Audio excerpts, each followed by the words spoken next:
सद्गुरू स्वामींच्या दारात गेल्यावर नेमके काय मागावे? मागणे मागताना काही चूक होते का? अक्कलकोटचे स्वामी समर्थ महाराज कोट्यवधी भाविकांचे श्रद्धास्थान आहेत.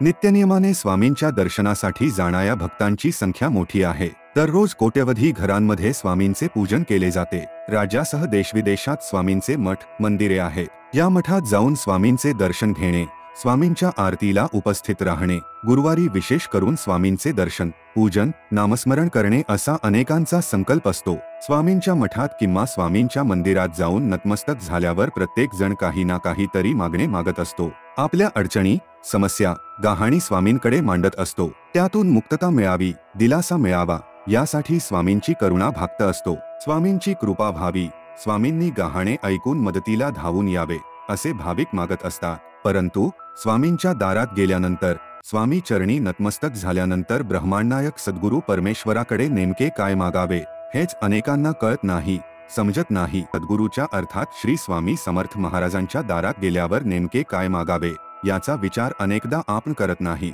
स्वामींच्या दारात गेल्यावर आपण काय मागतो तर महाराज मला कार द्या, वाहन द्या, महाराज बंगला द्या, महाराज मला ऐश्वर्य द्या. पण लक्षात ठेवा की सुख, समृद्धी, शांतता, आयुरारोग्य, संतती, संपत्ती, जयलाभ, कामधर्मर्थमोक्ष देणाऱ्या परमेश्वराकडे जाऊन आपण काय मागतो, जो ऐश्वर्याचा अधिपती आहे, जो ब्रह्मांडाचा नायक आहे, त्या नायकाच्या दारात जाऊन काय मागावे हे आपल्याला कळले पाहिजे.